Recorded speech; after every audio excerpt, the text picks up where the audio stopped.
This program, while curated to help you improve your health, contains general advice and should not replace the individual advice of your medical practitioner.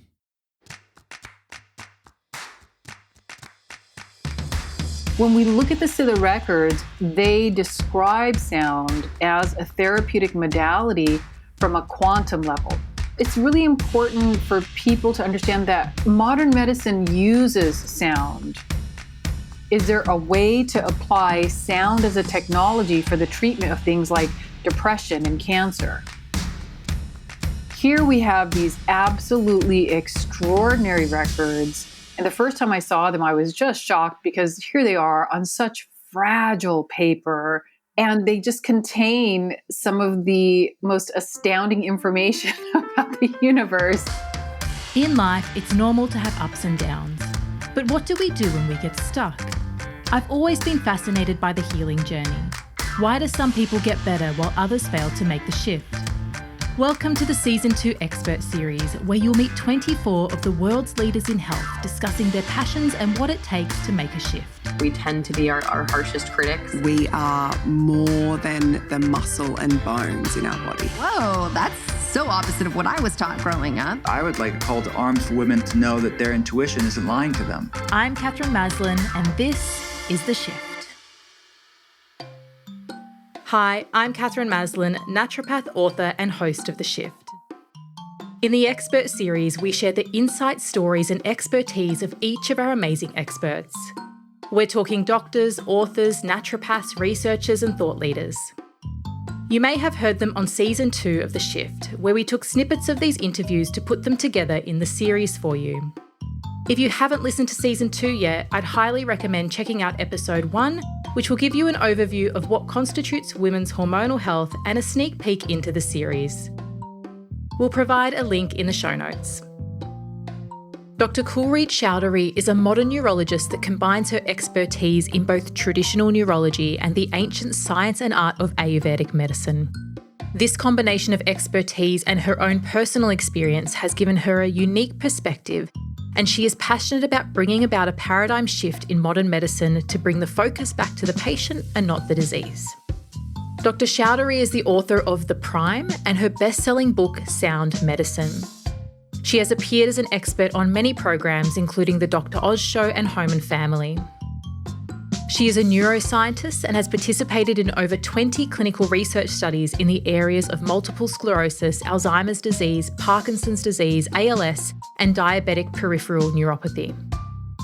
Her research includes groundbreaking work in stem cell therapies for diabetic peripheral neuropathy and drug development for the treatment of ALS. Dr. Kulreet Chaudhary spends her time doing research in Siddha medicine in Tamil, India. We're going to talk about that a lot. And seeing patients for integrative medicine consultations in San Diego. This conversation was one of my favourites, and I completely nerded out on this as a herbalist and lover of traditional medicine. I hope you love it as much as I did. Dr. Kulreet Chaudhary, it's such a pleasure to have you on The Shift. I would love if you could start with just telling everyone who you are and the story of what brought you to what you're working on today. I'm a traditionally trained neurologist. That means I'm your regular neurologist. And my interest of focus, though, in neurology is in Ayurvedic medicine, and then more recently in Siddha medicine, which actually predates Ayurvedic medicine. Ayurvedic medicine was always a part of my upbringing, not something overt where, there were big signs on the wall that said, we practice Ayurvedic medicine. But growing up, the way that we ate, our meditation routine, the emphasis on things like yoga, and if we were sick, my parents would turn to, turmeric and honey before they would turn to antibiotics.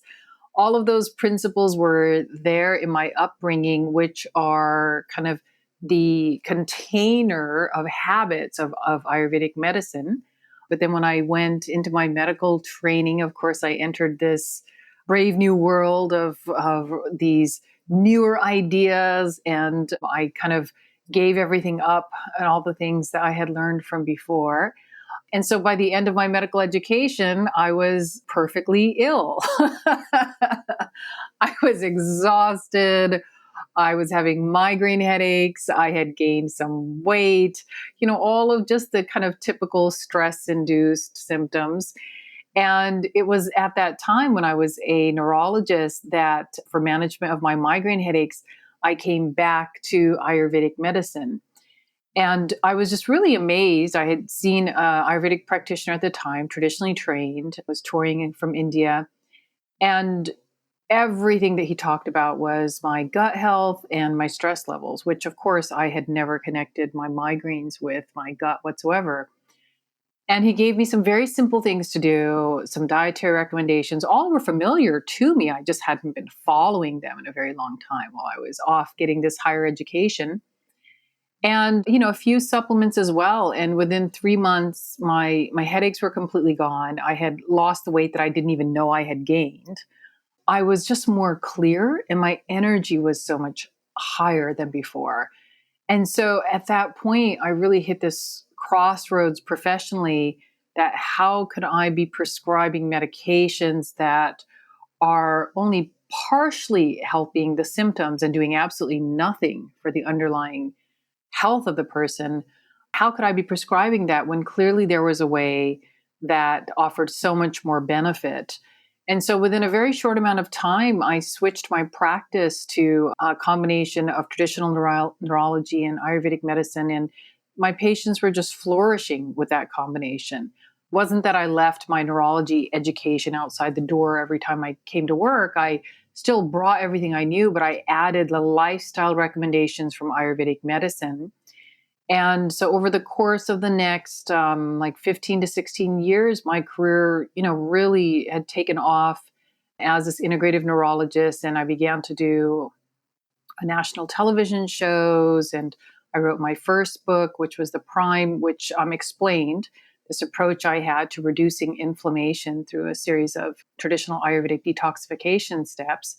Everything was just kind of shooting up. And then out of what really felt like out of the blue, I got this calling to come and join a team in India for what I would call a medical excavation of these ancient Siddha records, which are about 8,000 years old, written in a dialect that is extinct on these palm leaves. And it was just something that seemed like too fantastic to even have entered, my life.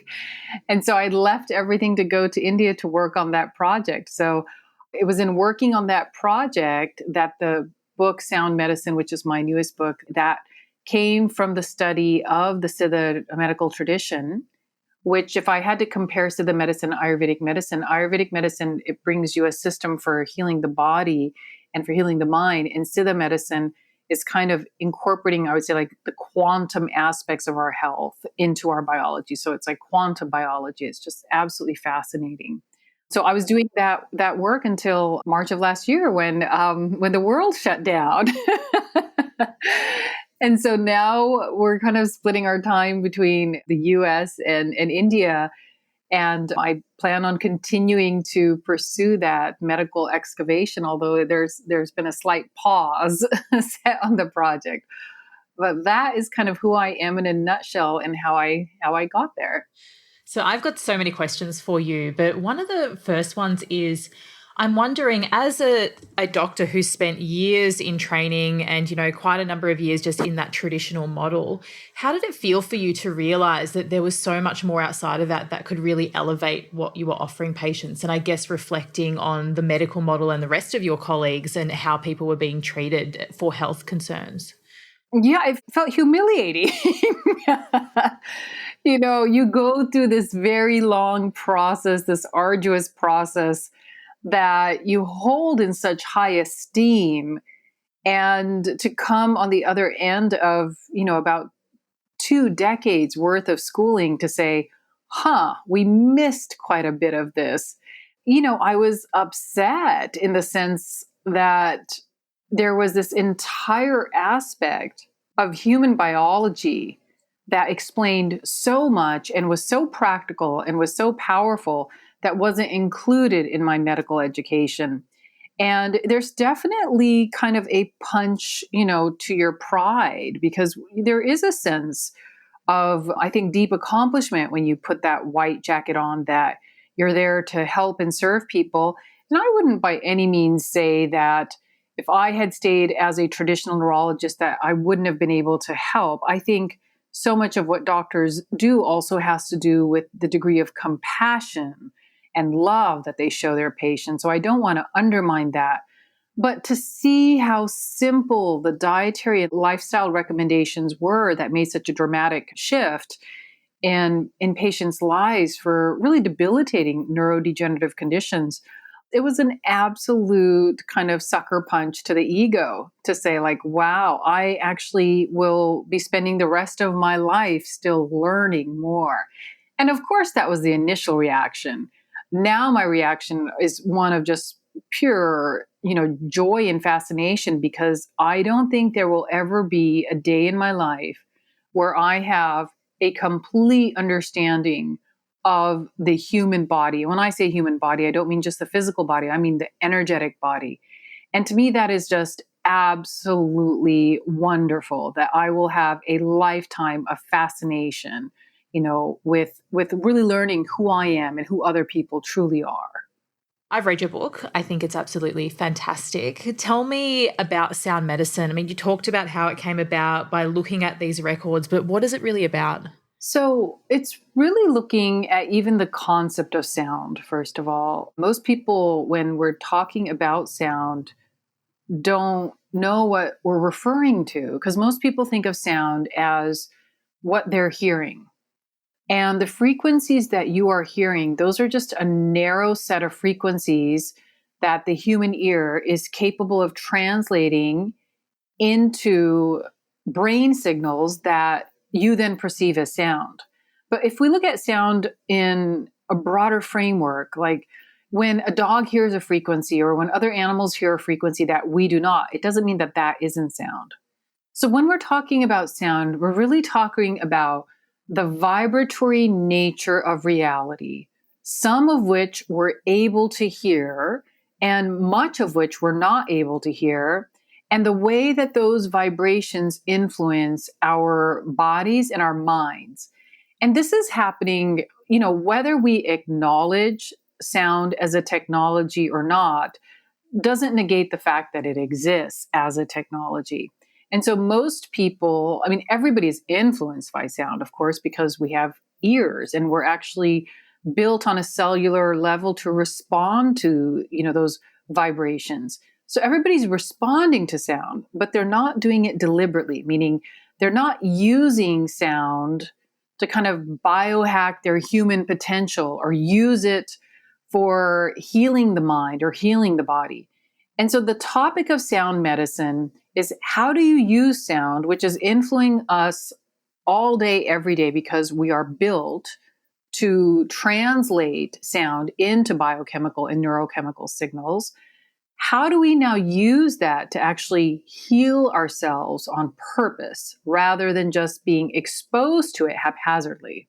This is an amazing concept. And I think people could kind of connect with this if they think about, when they listen to music, how it makes you feel, the reason that they put on relaxing music while you're having a massage is it kind of adds to that experience. They're not playing heavy metal at a spa kind of thing, So from a sounds that we can hear perspective, that makes total sense, right? But for a lot of people, this would be kind of outside of their comfort zone, like, what do you mean I can heal from sound? Anyone that's had a sound bath or a sound healing will know you can physically feel the effects in your body. But for those that are a little bit skeptical, can you just go a little bit deeper and explain where you came about this in the Siddha text? So first of all, sound medicine as a concept is something that is present in many, many ancient traditions. So I don't want, for people to have the misunderstanding that it's exclusively found in the Siddha text.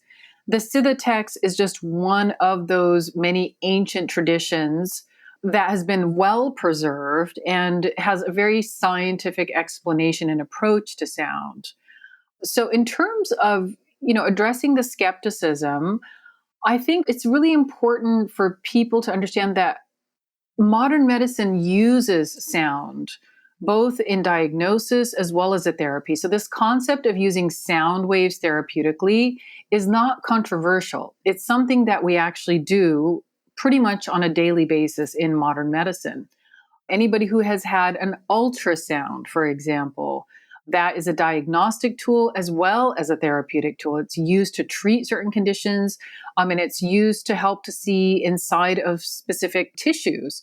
Any woman who's been pregnant has probably had an ultrasound of her baby to make sure that all the structures were normal. So ultrasound is a form of sound medicine. It's just inaudible sound. But we do know that sound frequencies have diagnostic as well as therapeutic value. If anybody's had a kidney stone, they may have been treated with lithotripsy. Lithotripsy is another form of sound medicine. So this concept that sound medicine is too out there, it's just simply a bias, but it's a bias that's not even rooted in any kind of logic, because we actually, as a medical community, have already used sound medicine. We use it on a regular basis. So it's not so much a question of, does sound medicine have its applications? It's more of a question of, what are all the applications? So that's the use of inaudible sound. And there's more and more and more uses of inaudible sound that are coming out now in modern medicine. Like, for example, there's a form of inaudible sound that is used to treat uterine fibroids without any surgery for women. And then there's the other part of it, which is the audible sound. And we have studies in that also. So there's the form of music therapy. And we've done, absolutely beautiful studies with music therapy in the treatment of PTSD, music therapy in the treatment of behavioral problems in Alzheimer's patients. So that too, we know, is a therapeutic modality. And then there is the use of sound internally. So sound as a silent repetition within your own mind. And oftentimes we don't look at the thoughts in our mind and the sounds that the brain is producing as actual sound that affects biology. But I think, for anybody who's in personal development, one of the foundations of personal development is overcoming the limiting thoughts that are constantly playing in your mind. So we know that our thoughts are a form of sound that impact both the body and the mind. And so there's been many, many hundreds of studies done in mantra meditation. So mantra meditation is another form of sound therapy where somebody repeats, it's typically a bija mantra, and a bija mantra is just a seed sound, meaning it's a sound with no meaning. It's a little bit like if we captured the sound of the ocean into a unisyllabic sound, that would be considered a bija mantra. These are sounds that resonate with frequencies in nature. And so, hundreds of studies done using bija mantra meditation as a form of sound therapy for cardiovascular disease. Transcendental meditation, which is a form of sound medicine, is actually one of the recommendations that is given by the American Cardiology Association. That's actually one of the recommendations they have for heart disease. And, that's been applied to other things like ADHD, anxiety, depression. So we're not really at a point scientifically where we have to debate the scientific validity of sound. We've already done that. And for people listening to this podcast, they might be saying, if we've already done that, why isn't this information that's disseminated? And that's because the science is growing around these types of vibrational medicine technologies far faster than the paradigm shifts that are necessary to embrace it. So what that means is we already know that the science is saying it's true, but we're not ready to believe it yet. And that is just the lag in human consciousness. It's just the lag in human belief systems where even when something is true based on scientific models, we're still not ready to accept it yet. So that's just the slowness of new thought, penetrating into a field such as the field of medicine. So that conversation in terms of is it valid or not, that's a conversation we could have had like maybe 20 or 30 years ago before we had all of this science that already says, yes, it is a valid approach. We're just simply not using it. And so when we look at the Siddha records, and again, this is true of many ancient traditions. The Siddha records are just the ones that they're by far one of the oldest and they're one of the most intact. When we look at the Siddha records, they describe sound as a therapeutic modality from a quantum level, meaning when they are describing the impact of sound, they're not just talking about the physical implications or the mental implications, although all of that is there and it's highly, highly prescriptive. Meaning, if you're dealing with a certain part of the body, there's bija mantras that correlate to the resonant frequency of that part of the body. But they are also describing the science of sound from a quantum level. And, this is 8,000 years ago.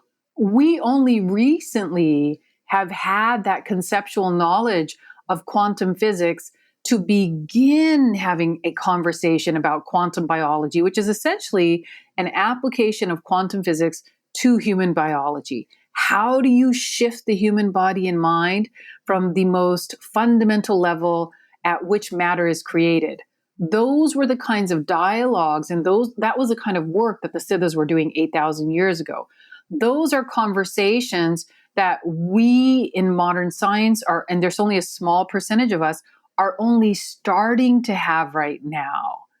And so it's not so much the application of sound as a legitimate medical technology. We're already doing that, but it's actually understanding the science behind it so that we can, with greater knowledge and wisdom, apply it on a much broader front, so that instead of having to turn to, for example, antidepressants or chemotherapy, is there a way to apply sound as a technology for the treatment of things like depression and cancer? These records are over 8,000 years old. How have they kept them alive? So these records are typically kept within yogic traditions or lineages where they're passed on from one generation to the next, oftentimes in temples in South India. Some of the records have been passed down by family lineages. So the Siddha tradition is a master-disciple lineage, meaning there is a Siddha master who is known for, his or her knowledge in a particular field. And I say his or her because there were actually female Siddha masters, which is wonderful to read about. Siddha would be known for a particular aspect of healing. Then they would choose a disciple or a student who would then be given all of this sacred information. And the training would typically be, for 15 to 20 years at a minimum. I mean, it was a really lifelong commitment that these masters took to their students. And so sometimes those records would be given then to the student. And then later on, instead of choosing a disciple that was appropriate, it just started being inherited down a family line. So the records that we received were records that were kept in temples in South India. And they had, when you go to these temples, it's really just amazing because many of these temples have been intact for thousands and thousands and thousands of years. And so there's a family line of people who, like the father would be the priest of the temple, then the son would be the priest. And it was just kind of inherited in that way and passed on that way. And so many of these records were kept in those temples. And every, like 250 or 300 years, as the leaves were starting to disintegrate, they would be transcribed again. So, I mean, it's just one of the most ancient ways of passing on information. I mean, when you think about the world that we live in now, where everything is digital, everything is backed up and then backed up again and then backed up again. Here we have these absolutely extraordinary records. And the first time I saw them, I was just shocked because here they are on such fragile paper, and they just contain some of the most astounding information about the universe. And they've been kept with such loving care for so long without any technology to preserve them. I can't even fathom it. I have goosebumps even hearing about it and imagining it in my mind. Like, what an honor to be able to do that. Like, how did you feel when you set your eyes on them? I was kind of just stunned because I didn't even know it was happening when it happened the first time. I had been invited to participate in this project, and I was having this conversation, and my spiritual teacher was in the room just flipping through this photo album. And the old photo albums where they just had like that plastic covering, right? And you would just kind of slip the pictures in. This is like from maybe 20, 30 years ago.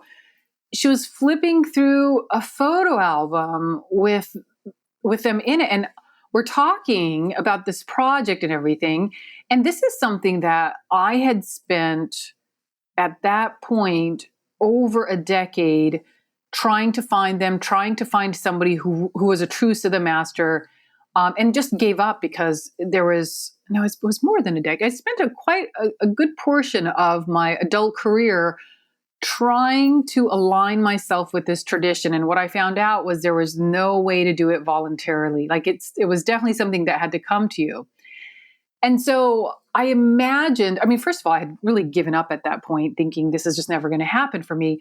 But in my mind, I had imagined that the moment that it would happen, there would be angels would come from the heavens. There would be trumpets playing, the sky would part and sun would just be pouring down. It would just be this extremely iconic, magical moment. And here we were, and this is really a reflection of the Siddha tradition because it's so understated. It's so simple. It's so humble. It was just the humblest of experiences. And it was so simple and it was so downplayed. And when my brain finally made the connection, this was it. And I just looked up and I said, are those the records? And she just looked up at me and just said, yes. And then looked back down. And there's a part of my brain that exploded, because I'm drinking, tea. I'm drinking Indian masala tea, sitting on the ground and just watching, as these records are just being flipped from one page to the next in this 1980s photo album. And something in my brain just popped at that moment. And I couldn't think beyond that. All I could think was drink your tea and try not to freak out. Want to look deeper into your own health? Our virtual naturopathic team help people all over the world to shift their health and their lives. We offer a 90-minute online discovery and diagnostic session where you can find out where you're at, why things are happening, and what you need to do about it. Everyone is an individual, and sometimes it can help to have someone break down your journey and see where you need to head next. To find out more, go to theshiftclinic.com and click on Clinic.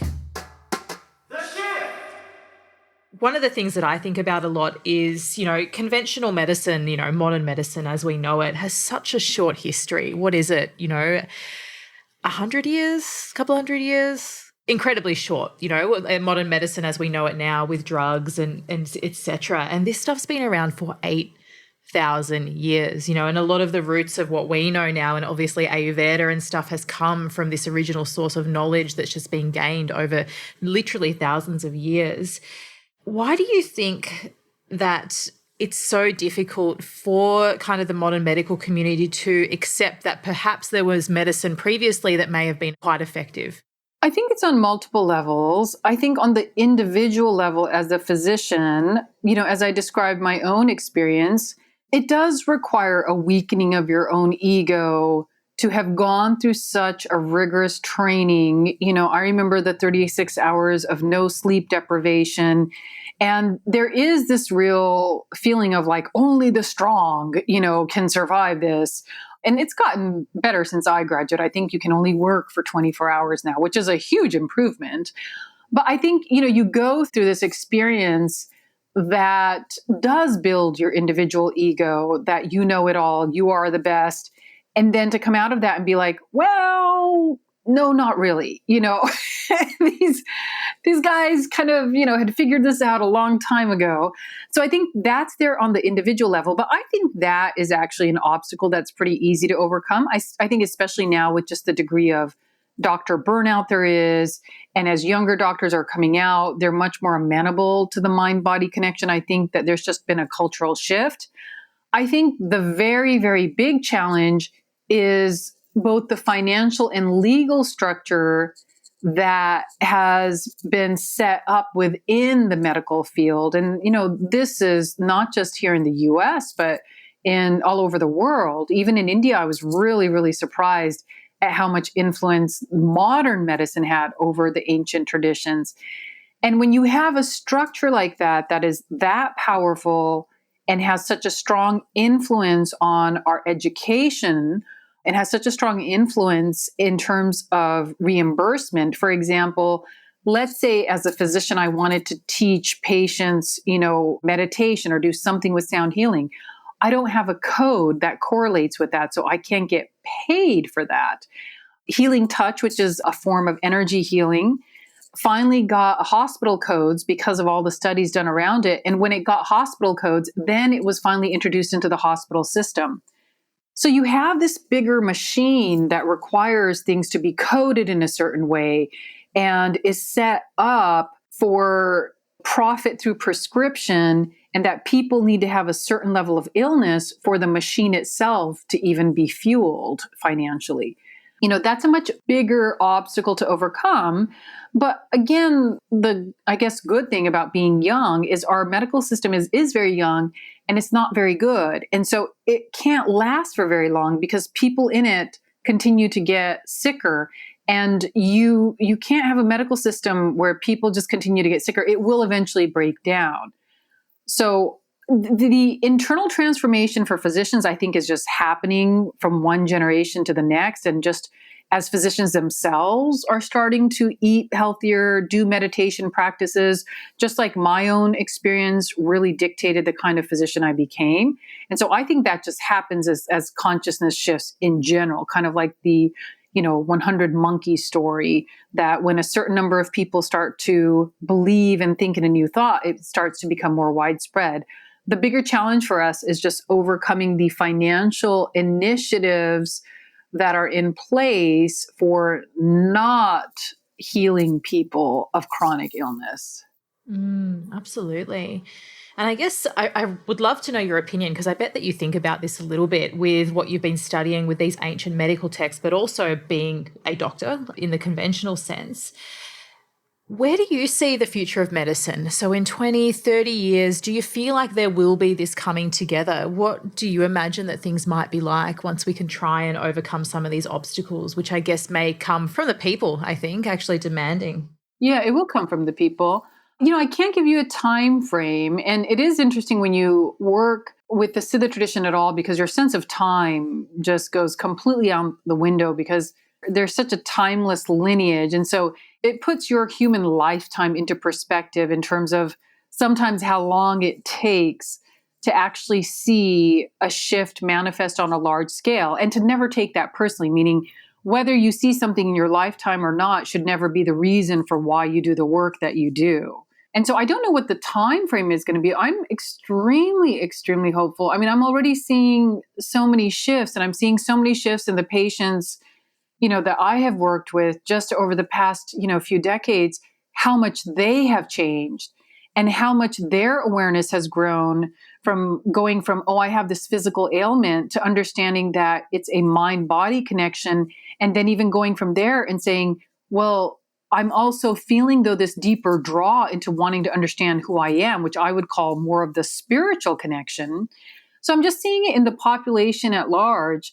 I think the question for me, which I don't have an answer for, is just how are we going to make this transition? Can it be gracious? Can it be mature? Can it be full of compassion, where we do open up, our scientific inventory and say, let's look at what we have already proven and not be biased against the concepts that are threatening our current way of practicing medicine? Can we do that? Or does it have to be through catastrophe? That as a human race, we just become sicker.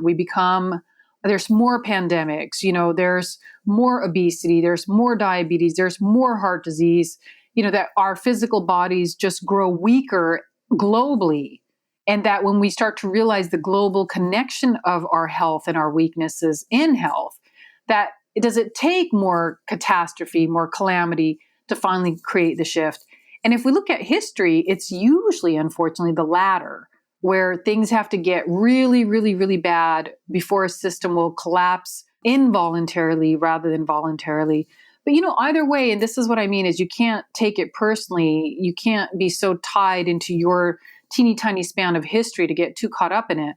either way, the future is bright. How it gets there, in a way, doesn't make a difference because we're just all here to contribute, to our present and to seed the changes of the future. And so we just enjoy whatever role we get to play in the bigger story. It's a wonderful way to look at it, and an interesting time in the world right now to be having these conversations as well.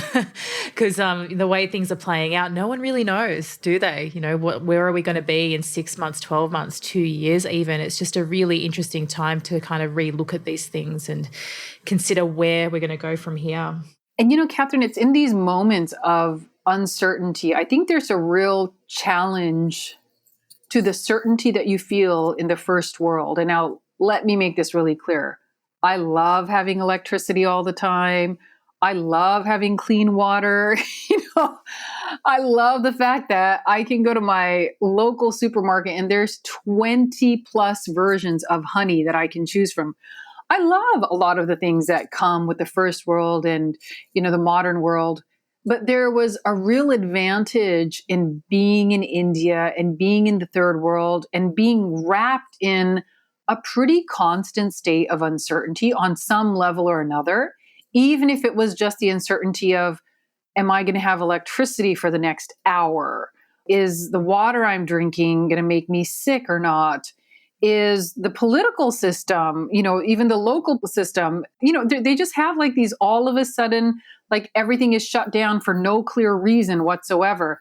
That when you are in an environment where that chaos is imminent, where the certainty, it doesn't feel real, it does allow for greater introspection and it allows for greater inner resilience and a deeper desire for interconnection. And I think that's why India has so many spiritual leaders and so many spiritual masters, that are birthed in that environment, that when you have such certainty, it pulls your senses so much into your external world, and you depend so much on your electricity for your sense of comfort that it lulls you into a bit of a sleep. And I think the great gift that, this pandemic has given is it's taken some of that certainty away.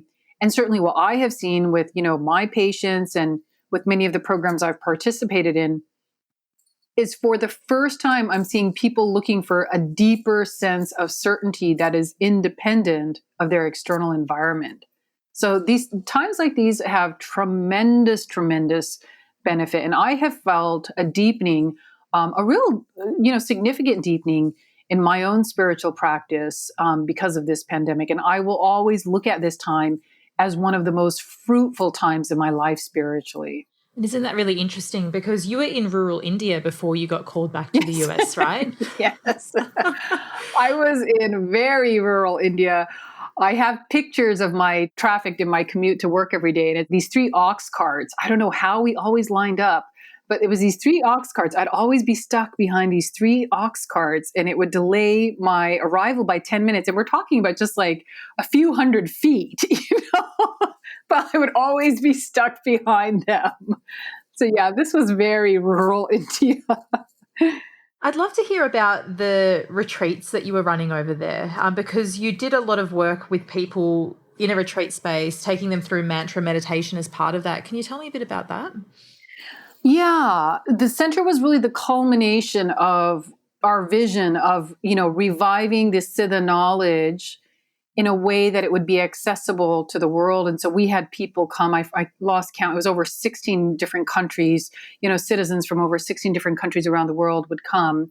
And the vision for the center was really kind of the best of East and West in that we would create this comfortable environment because usually the way that Siddha medicine was practiced and distributed was not comfortable. I mean, people would hike up to these caves to meet some of these Siddha masters who were able to provide them with some of the formulations that we now had in our possession and some of the very, very ancient techniques such as the sound healing with different mantras and Varma therapy, which is absolutely phenomenal.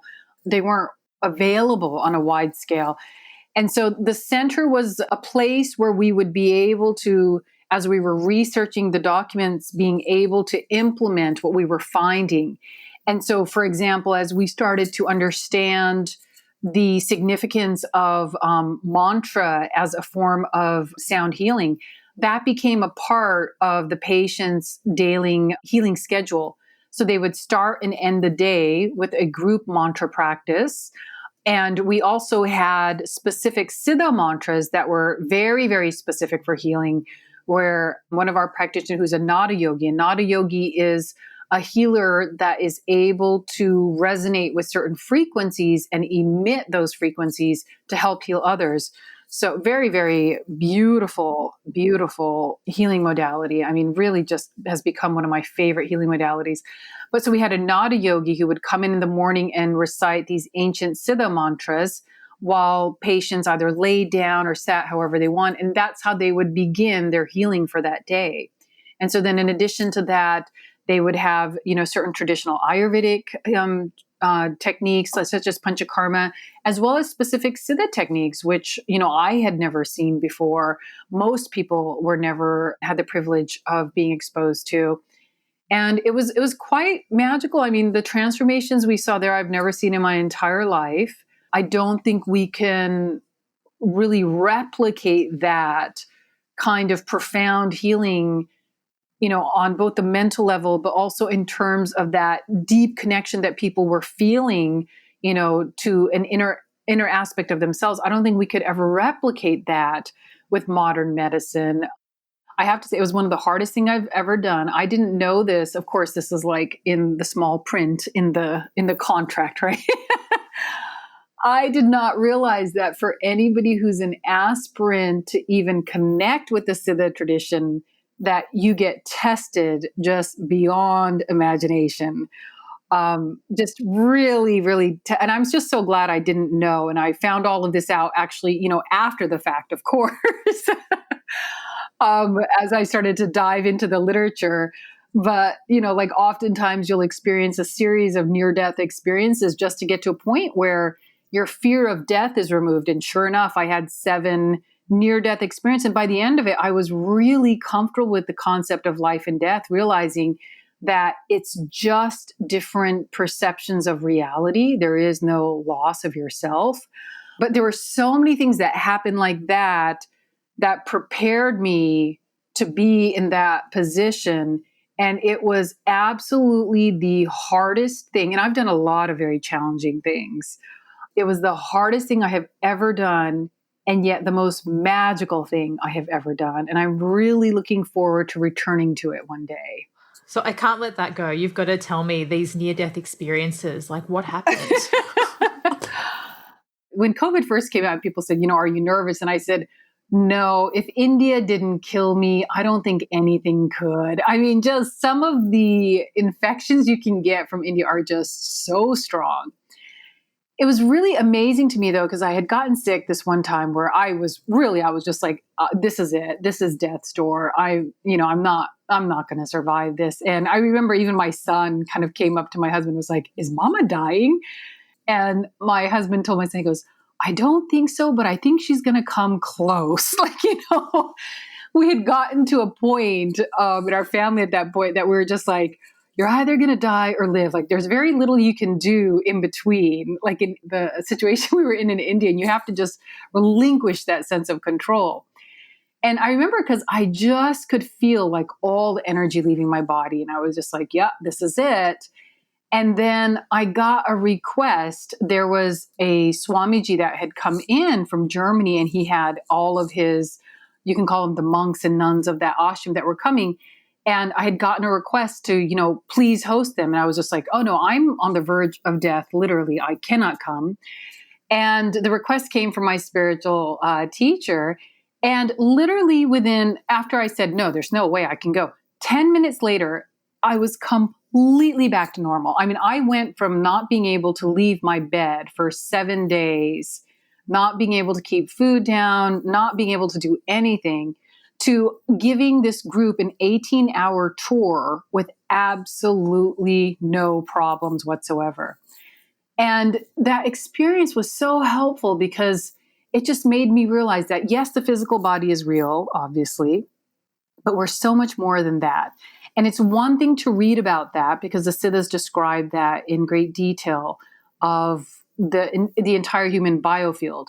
It's one thing to read about it, but to have that experience where in 10 minutes, my body was just flooded with so much energy to be able to do that. And I just saw how quickly the body healed for me to be able to fulfill this responsibility. And it just made me realize how much we do not understand the true source of our own wellness and how intimately we are connected to that. Like, it's right there. We just don't know how to tap into it. Have you listened to season 1 of The Shift? If you're enjoying this conversation, you'll love season 1, where we deep dive into the field of gut health with 24 of the world leaders in this area. Once you're done, head back to your podcast app and find episode 1. It's a great place to start. For someone that's new and they're like, this is out there, but I feel like I need some of this, where do you think they should start? I think always start first with your own practice. Don't look at anything outside of yourself as the tool that's going to somehow transform your life. Like, first start with your own practice. Like, what is your practice? And so let's break that down. Well, what is your physical practice? In the first book that I wrote, The Prime, it talks about a system from an Ayurvedic standpoint of just detoxification of the body. First, just open the channels of the body. And even when I work with patients, I always say, first, just open the physical channels, because if those aren't open, everything else is very uncomfortable. And as soon as you start to open the physical channels, the mental channels start to open as well. And so the second step would just be now start to look at your thought patterns, start to witness them. And it's really easy because your life is a reflection of all of your thought patterns. But now just to really start to witness them, and then to start to implement a tool that you do every day to begin to break those negative thought patterns and transcend them. And that's where I think a mantra meditation practice is really, really important. I think it's the fastest way to break through those negative mental patterns. And I think what people oftentimes, search for are like these extreme experiences, like what I had in India. But, that extreme experience came after, I started meditating when I was 9 years old and, participated in very, very long meditation practices that would sometimes last for up to 8 hours. And so I didn't just jump to India in that kind of a role without the proper preparation. I came at it with a lot of preparation, and I still was completely lost, once I got there. And so I would just say, go slowly and then let life lead you as to what is the next step. Now that we're, settling back here in the US, my husband was the Nada yoga healer at the center. So he was the one who did all the mantras at the center. Now we're just looking at this just huge wealth of knowledge that we've been given from our experience there. And we're just looking at how can we now give this to people here? And so even as we will start to establish and reestablish some of the programs, like I'm reestablishing some of the programs that I had done with the Prime, our goal, even for the people who work with us, is to take it into steps, just like I described. First work on the physical opening, then work on the mental opening.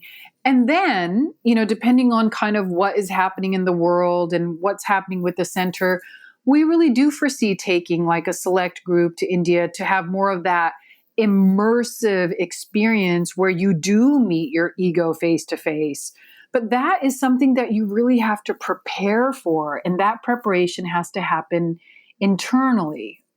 If you could give just one piece of advice to someone who wants to make a shift in their health or their life, what would it be?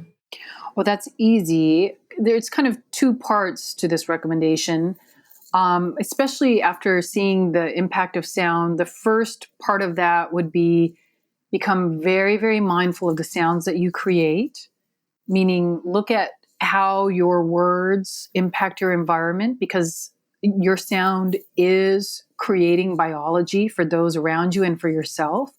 And so really, really pay attention to the impact that your sounds, your voice is having in your world, because that's changing the lives of the people around you. And the other one is look at the sounds that you're making silently inside your own head, which is the silent dialogue that you're having with yourself. And if you're not sure of what that dialogue sounds like, look at what you're saying to other people, because you're saying that to yourself, but usually 1,000 times more critically, when it's something negative.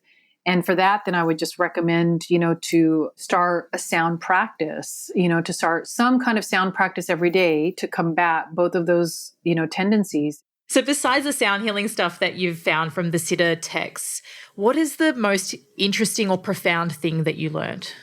The most interesting thing I have learned was just the coexistence of the right and left brain in these beings. I mean, they were master poets.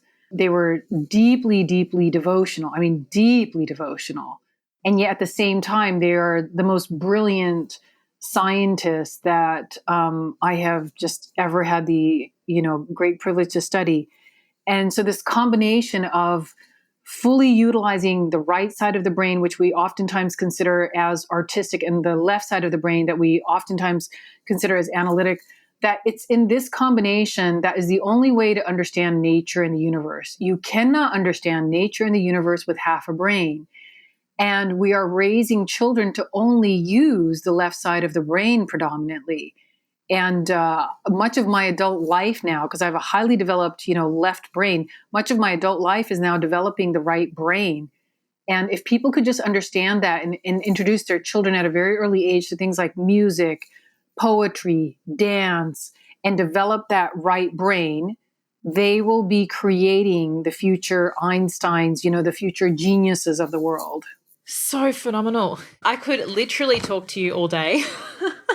But that would be a very long podcast. Oh, I know. But thank you so much, Kulreet, for your time, your energy, your devotion to everything that you do. It's been such a pleasure speaking with you. What a conversation, hey? There was so much information in this episode. Let's review some of the key points and what action you can take as a result of this. There are medical texts originally written on palm leaves that are over 8,000 years old. Can you believe it? These ancient texts have many ideas and concepts in them that are proven by modern science today. I find it so fascinating that our ancestors had this wisdom long before they really knew the exact reasons why. Sound medicine is not new and is in fact being used in modern medicine right now. If you've ever had an ultrasound, that's one example of how sound is being used in medicine. Sound definitely impacts us in both positive and negative ways, and it's important to think about what you're exposed to and how you might be able to use sounds to help you. One of the things we've explored throughout the shift is the impact of a doctor's ego on your healthcare.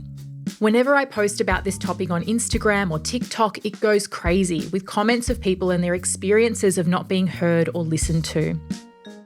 It was really interesting to hear Dr. Chaudhary's take on this and her being humble enough to admit that her ego had to disseminate in order to open her horizons to new ways of thinking.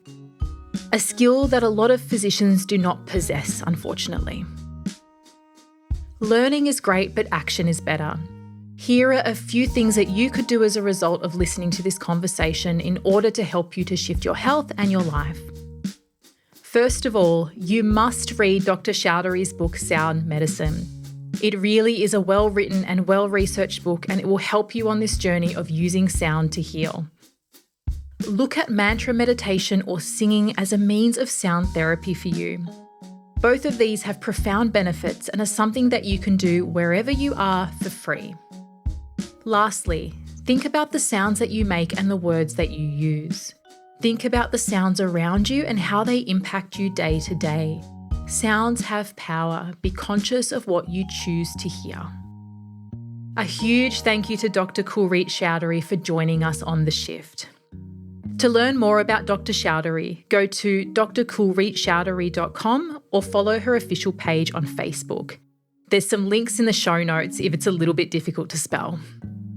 If you like this episode, please let us know by sharing on Facebook and tagging Dr. Kulreet and myself, Catherine Maslin, or The Shift Clinic so that we can hear what you have to say. You can also leave a comment on Spotify or a review on Apple Podcasts. In our next expert series on The Shift, we have Moira Bradfield, a naturopath and researcher specialising in everything vaginal microbiome.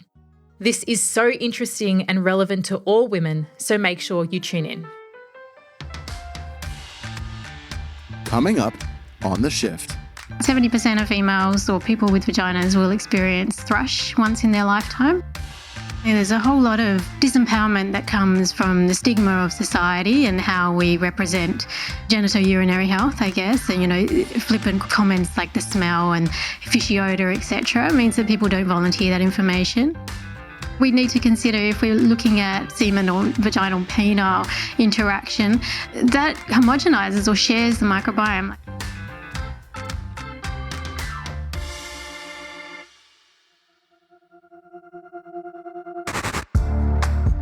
This series is a production of The Shift Clinic.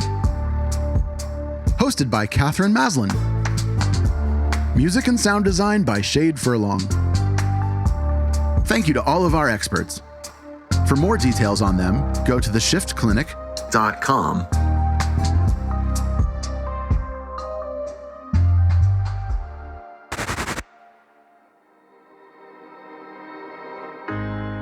We can be.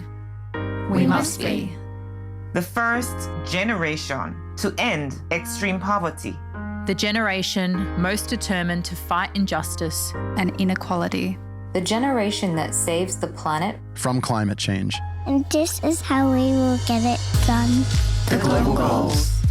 A 15-year plan for everyone, everywhere. With no one left behind. The global goals are a framework that collectively help us support the health of our people and the planet. At Shift, we are ambassadors for the global goals. This project supports global goal number 6. Clean water and sanitation.